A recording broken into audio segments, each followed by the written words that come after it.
Welcome to the first weekly Greater Brisbane update of 2025 on the Brisbane Channel. This week is packed and I've got over 20 things to update you on across the 5 Brisbane LGAs just for this week. Well, 10 days. I'll just let you know that the next few updates are probably going to be a little bit lean when it comes to visuals, as I'm trying to get my doctoral thesis written and I can't really afford to spend 2 days editing the update video every week. So bear with me and we'll be back to normal around February. But let's jump into it. One thing that made the headlines this week in the mainstream media is the release of the latest INRIX Global Traffic Scorecard, which ranked Brisbane as Australia's worst city for traffic congestion and 10th worst city in the world. If you remember when I put out the video, Brisbane is the worst. At that time, I didn't really dig too deep into the accuracy of the report, but this time I do have to say that there is a lot of contention about the validity of the information and the methodologies INRIX used to come to their conclusions. That's something for a dedicated video. It may take a little while, but I guarantee I will be making that video sometime in the next month or so. So, of course, if you're not subscribing or haven't hit the bell to enable all notifications, well, yeah. But anyway, whether you believe the claims of how our traffic congestion stacks up against other cities or not, what is clear is that the situation hasn't improved over the last few months here in Brisbane. But what about our housing and rental prices? Is the situation there getting any better? While Brisbane's dwelling prices have continued to rise and are the highest they've ever been, the increase in December was just 0.5%, according to CoreLogic. So the rate at which prices are increasing has slowed significantly. PropTrack, on the other hand, said that Brisbane's home prices dropped by 0.04%. The total price increase over the last year to the end of December was 11.2% or 11.35%, according to CoreLogic and PropTrack respectively. To put things in perspective, analysis by Finder looked at 1,005 towns and suburbs right across Queensland. And out of those, just 15.8% were places where someone on a gross salary under $100,000 a year would be able to afford to buy their own home. For context, the median salary in Queensland is around $97,000 a year. According to realestate.com.au, the median house price in Greater Brisbane is now $880,000, which means you'd need to be grossing just under $179,000 a year to be able to buy a house. For apartments, you'd need to be earning just over $123,000 to buy on a single income. But how about renting? Well, Brisbane's rental prices rose by about $30 a week over 2024 to reach a median price of $630 a week by December. Brisbane is one of just 2 capital cities in Australia that saw rents continue to increase in the December quarter, with our 1.6% rise beaten only by Canberra's 3.3% increase. Another update relevant to people not just across all of Brisbane but all of the state is that the Queensland government has announced that from the 1st of March they'll once again be providing free influenza vaccinations to everyone over the age of 6 months. In 2022, when free flu jabs were first introduced, the uptake was 36% of the population. But numbers have dropped over the last 2 years to 29% last year. For context, that's about the same rate as in New South Wales, where vaccinations weren't provided for free. The drop has been put down to vaccination fatigue in the wake of COVID. Also across all of Brisbane's LGAs over the last week or so has been a change in the taste of our tap water, with many people reporting a foul taste or smell. It's caused by the increase of naturally occurring organic compounds called methyl isoborneol, or MIB. Become the MIBs. The compounds are the result of heavy rainfall followed by hot, humid weather. The compound is completely safe to drink, and SEQ Water recommend chilling the water, which may help reduce the unpleasant taste. They're currently moving water around the grid to help with the flow and to improve the taste, and it's quite possible that the issue will be resolved by the time you watch this video, depending on weather conditions. This update is sponsored by local Brisbane business YB Painting Services. When I need work done on my place, guaranteed this is who I'll be calling. Their professionalism and near-obsessive attention to detail is impressive, and with fixed pricing and a 5-year warranty on all their work, you can be sure there'll be no unpleasant surprises. If you're thinking of having some work done on your place, then scan this QR code or click the link in the video description to find out how you can claim your 10% discount as a viewer of the Brisbane Channel. But now let's move on to some of the manoeuvring that's going on during the 100-day Olympic Games infrastructure review. Opponents to the development and new stadium in Victoria Park have put in their submission. The community group Save Victoria Park's 16-page submission, accompanied by a 45-page supporting document, points to issues including the likelihood of a worsening traffic and parking situation in the vicinity, a loss of heritage, accessibility challenges for people with disability, increase to a purported deficit of green space in Brisbane, and access issues for nearby Royal Brisbane and Women's Hospital. Perhaps the opponents to the development of Victoria Park for the Olympics may prefer another suggestion that's been submitted. Multinational architectural firm Wilkinson Eyre are planning to resubmit a proposal they put in for the initial Games review under Graham Quirk, which puts forward the idea of building the Games precinct, including a 60,000-seat stadium, on the site that's currently Queensland Rail's main yard, a stabling yard for the network's rolling stock. That would mean the stabling yard would need to be moved, and the firm suggests it be relocated to an area near the airport. Another notable submission to the review was by Gold Coast Mayor Tom Tate.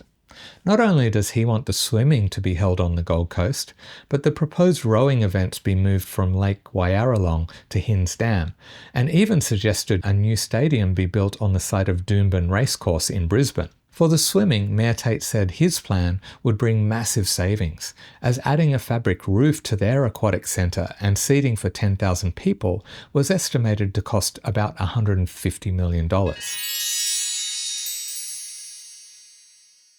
While the proposed Brisbane arena, slated to hold the swimming in the northwest corner of Roma Street Parklands, would cost about $2.5 billion, and the pool would only be temporary. Also, billionaire Gina Rinehart, a long-term patron of Swimming Australia, has been said to support Tate's call for the upgrade of the Gold Coast Aquatic Centre, as it would provide a long-term venue as opposed to Brisbane's temporary pool. Up in Moreton Bay, this week NRL Dolphins team CEO Tony Murphy announced his vision for an upgrade that would increase KO Stadium's seating capacity to between 22 and 24,000 people. Almost as many people as subscribe to the Brisbane Channel. The upgrade would include a 1,000-seat conference centre with links to the stadium, hotel accommodation, and potentially an additional level added to the adjacent shopping centre. Murphy suggested the venue could be used to provide a venue for local sporting teams such as the Reds, Broncos, and Raw when venues in Brisbane are unavailable for an extended time in the lead up to the Olympic Games while they're being held and afterward. And as the sport of pickleball grows in popularity, with some suggesting it may become an Olympic sport, this week saw plans revealed for development of a new sports precinct for pickleball, beach tennis and paddleball on the former site of Pinkenba State School, which has stood unused since 2008. If approved, it would have 6 each of pickleball, beach tennis and paddleball courts, as well as parking for over 100 vehicles. But coming back to the Olympic Games infrastructure and the 100-day review, the uncertainty over venues and future infrastructure has caused delays to 4 major urban renewal projects in Brisbane. This is exacerbated by uncertainty over the completion date of the Cross River Rail project, taking up about 1 million square metres in land space, areas to be developed by the state-owned Queensland Investment Corporation, or QIC, who secured the rights in 2021, have not been able to complete their master plans, which are mostly still in draft form. This is despite the areas being in priority development areas, allowing for key projects to be fast-tracked. We're talking specifically about areas above and around new train stations being built at Roma Street, Albert Street, Woolloongabba and Boggo Road. These areas were meant to generate billions in revenue for the government and stimulate Brisbane's economy through construction of facilities including hotels, retail and hospitality venues, housing and schools. While the future of the planned Brisbane Arena at Roma Street and the Gabba remain unknown, the QIC are unable to lock in plans for those areas. And with completion of Cross River Rail thrown into doubt, as we saw in an earlier update here on the channel, that may push back the date the sites are handed over to the QIC. Of course, the Brisbane Channel will keep you updated. And while we're on developments that are in doubt, the proposed development at the Howard Smith Wharves we reported on late last year has been asked to provide more information on how negative impacts will be mitigated. They've been asked by both Brisbane City Council and the State Assessment and Referral Agency, who I'll call Sarah from now on. The plans for a 9-storey hotel, including a pool deck that extends over the Brisbane River, were submitted about 3 months ago, but Sarah have sent Urbis, who are acting on behalf of the developer Artemis Group, a 10-page list of questions to be answered, addressing potential impacts on transport, heritage, community, and the environment. Concerns include potential damage to heritage-listed features, including old air raid shelters, and a lack of detail with regard to planned tidal and riverbank works. Sarah's concerns echo those expressed by Brisbane City Council, who also raised potential negative impacts on active transport through the area, as well as road traffic.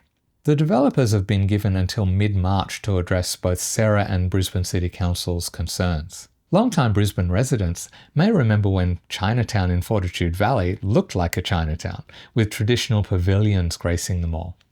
These were removed and replaced in 2010 with a more modern-styled shading structure. It was designed by Chinese architects in Shenzhen, a sister city to Brisbane, and was meant to use feng shui design to trap luck in the mall. The structure was removed in 2021 to allow for construction in the area and put into storage. This week, Brisbane City Council have confirmed that the structure will not return, and materials from the structure have already been sent for recycling.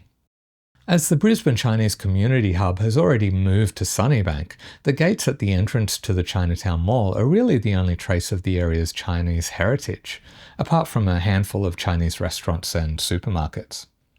Moving to something completely different, and on the first day of the year, Brisbane Airport announced that it has now reached its net zero emissions goal. This is for the running of the airport, excluding the planes themselves. It's been achieved by purchasing their electricity from Stanwell's wind and solar generated power facilities, expanding on-site solar to 10 megawatts, and replacing 24 fuel-powered fleet vehicles with electric vehicles, which reduced their emissions by 97%. The remaining 3% was achieved by offsetting emissions through bush regeneration programs in southwest Queensland. Brisbane Airport CEO says they recognise that the main source of emissions are from the planes themselves, and that the airport is supporting research by Stralis to develop a hydrogen electric aircraft, with a test flight planned for later this year. Flying now to Moreton Bay, and Moreton Bay City Council has started sending security guards to accompany council workers in areas where people experiencing homelessness are camping.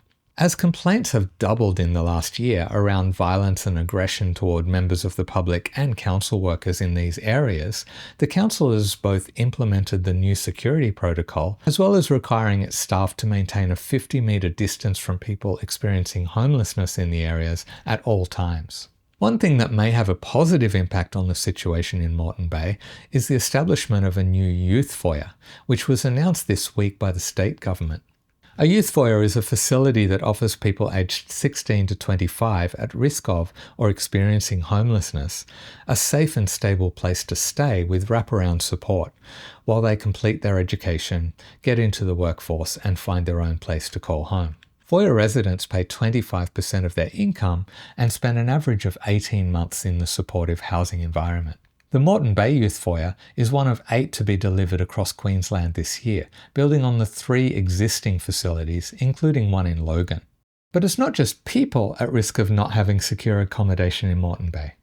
Grandmother Christina Drury-Ciccone used her 1.16 hectare property to house a handful of rescued farm animals, which she opened as a form of therapy for local children, some of whom have autism, speech impediments, or have experienced trauma. She has homed 2 horses, 2 ponies, 2 cows, and a few ducks and chickens. Under the local laws established at the end of 2023, on a property the size of Drury-Ciccone's, she is only permitted 2 stock animals. The council issued her an $800 fine and sent a letter in late December threatening to seize the animals if she didn't put in a development application for the property. The application fee is $4,799, but she would also be required to hire a consultant to prepare animal management technical reports to accompany the application, and the costs altogether are estimated to be around $21,000, which is not something Drury Ciccone can afford. If she is forced to hand over the animals, it's likely they will be euthanized. Stay tuned for updates on this one. Still in Moreton Bay, and water utility provider Unity Water has released figures showing that they're forced to charge many households for water usage based on an estimate rather than a meter reading due to the meter not being able to be accessed by their workers. Of the 6,400 meters to be read each day, about 30 are unable to be accessed due to unrestrained dogs, locked premises, or gardens or dirt obstructing the meter. In Moreton Bay, the worst suburbs for skip reads are Caboolture and Morayfield. Jumping across to Ipswich, and this week the state government announced they have launched a public health inquiry into possible health impacts from major odour issues emanating from Swanbank and Newchum Industrial Estate.